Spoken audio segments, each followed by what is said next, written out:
Happy Sunday.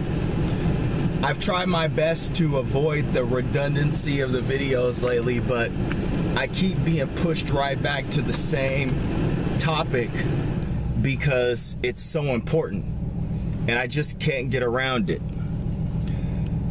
You know, I woke up today, again, lighter than I was yesterday with pretty much, you know, zero activity compared to what I'm used to. You know, I rode a little bit on Friday, but for the most part, I've been inactive since last Monday because I've been under the weather. You know, still eating my 2,400 calories or almost 2,400 calories. My appetite hasn't really been affected, you know, because I intermittent fast. So, you know, I'm gonna have an appetite no matter what because my body is starving by the next day because I stopped eating at 6 p.m. The day before. So, you know, there's just no getting around that. But, you know, I can't stress it enough that you need to put in the time to learn an eating structure that's gonna work for you. Because, you know, that motivation for most people is only going to come from making those sacrifices when it comes to the caloric intake. The caloric intake drives the fat loss. The fat loss and the fat loss, the daily fat loss is what's going to drive the motivation for you to not overeat. You know, it's that simple. You know, if you want to get lean, you have to eat less food. If you want to get lean, you have to find that diet structure that works. And, you know, yes, it's all the reading and all the studying and all the, you know, little tricks like intermittent fasting and cutting out certain foods. But at the end of the day, if you're not going to do it, you know, all that stuff doesn't even make any, you know, it's not even a factor. If you're not serious about making the necessary changes, then you might as well not even read all that stuff. You might as well just sit around and do whatever it is that you've been doing and spin your wheels forever. You know, because, you know, a lean body is earned in, you know, in what you put in your mouth. You know, controlling what you put in your mouth is going to be the cornerstone of you getting to the body that you want. Not training every day, not going crazy, you know, not, you know, beating up your body in the gym, not going out doing tons of cardio, all of that. It's all about what you're putting in your mouth because, you know, I've said this before. I've been, you know, pretty much inactive, you know, at times. And I've walked for the most part, you know, when I had the most success. I've walked and I've ate right and I've leaned down the most, you know, in comparison to when I was training my butt off and not watching my eating. So, you know, I don't know what it takes for every single, you know, individual to get there, but I do know this, that you have to get to that special place where, you know, you control that caloric intake. And it has to be done in an enjoyable way for you to sustain that long term because, as I've said before, you know, just to throw out more, you know, ideas and more nuggets, that caloric intake, as your body volume or your weight goes down, that caloric intake is going to have to go down as well. So if it's not something that's enjoyable at 2,400 calories, it's definitely not going to be something that's enjoyable at 1,700 calories because you're going to have to eat less of whatever that diet structure is to continue losing weight at a certain point. I'm going to ride out 2,400 as long as I possibly can. The minute that I see that 2,400 isn't getting me those weekly results, I'm gonna chop off 300. Once I see the 2,100 isn't getting me those results, I'm gonna chop off another 300. You know, I'm not gonna go any lower than what it'd be, 1,800 calories. I'm not going any lower than that. If I can't get to the ideal body that I want at 1,800 calories, then forget about it, because as far as I'm concerned, at my activity level and at my ideal weight, that's like starving yourself. You know, I gotta be able to eat, especially with intermittent fasting. I gotta be able to eat 1,800 calories a day, you know, or I'll just go completely insane. You know, I like to go out and enjoy myself. I like to go out with my family and, you know, go out for meals and go out for, you know, little things like pastries and all that stuff every now and again. If you're eating under 1,800 calories, there, you know, it just, you know, you can't make 1,800 calories enjoyable at my body weight. Now, maybe a smaller man or a woman can make that enjoyable.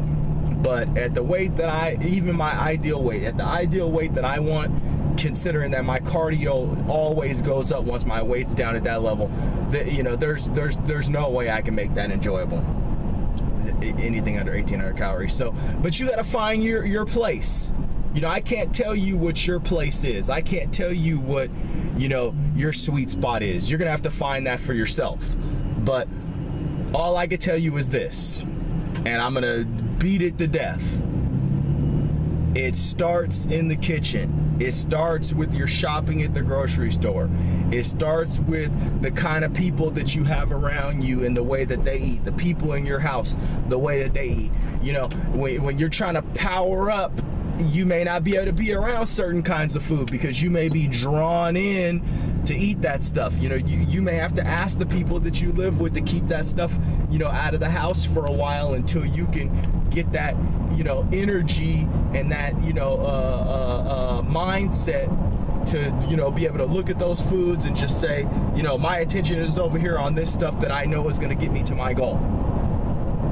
You know, it is a road that, you know, that is long and grueling and difficult, yes, but you can get there sooner or later if you just focus on that goal and focus on aligning your daily activities and your daily, you know, patterns, you know, in structuring your life in a way that's going to get you there. Do I think it's going to happen overnight? No, it's not going to happen overnight. It's been a process for me. I've done this several times. You know, I've cut 100 pounds 2 times in my life. You know, lost weight, gained weight back, lost weight, gained weight back. And even for me, it takes time for me to gain that structure, you know, when I want to cut. But, you know, I'm tired of doing that over and over again. I'm tired of, like, you know, losing weight, gaining weight, losing weight, gaining weight. And so I set out on a mission to find, you know, an enjoyable way to eat for the rest of my life that's going to keep me at that, at the weight that I really want to be at. And that changed for me. At one point in time, I wanted to be, you know, I had this idea, and then I started, like, you know, doing jiu-jitsu again, and then that changed, and then I started, like, riding my freeboard, and, you know, I realized that, and I looked around at all the freeboarders that are much better than me, and I seen that, oh, this is the kind of body that they have, and then I got down to that, and I didn't have the strength to be able to support that because I hadn't been lifting weights, and I had let my body, you know, my muscle atrophy and different things like that, so that I needed to gain back up again now, you know, and, you know, everything changes. But, you know, just understand that, you know, it's all going to be a process for you. It's all going to take, you know, living and experiencing different things. You know, for someone that's not as much of an athlete and doesn't want to be good at as many things, you know, their role's going to be different.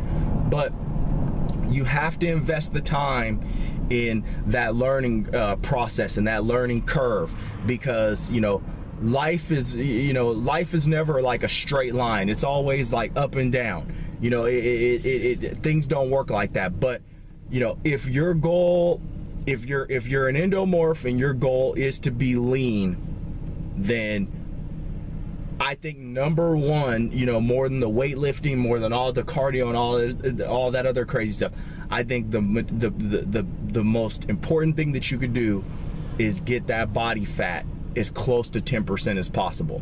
And I'm not talking about a lean build or anything like that. I'm talking, you know, maybe you don't even want to attack the weights at first. Maybe all you want to do is go after that, you know, go after the eating plan that's going to get you down, you know, walking every day. And then once you get that weight down, and you understand that caloric intake, then you bump it up a little bit and then start to put back on some muscle with some fat and you know and bulk up a little bit. But I think that, you know, the most intelligent thing to do as an endomorph is to bulk up after you've leaned down. I don't think you should bulk and then lean down as an endomorph, because it's too much of a psychological game for you to figure out all the things that need to be figured out with your body to bulk and get all big and fat and then, you know, lean back down. It just seems, you know, for me, it's been too much. I can't speak for you. I'm just giving you, you know, advice.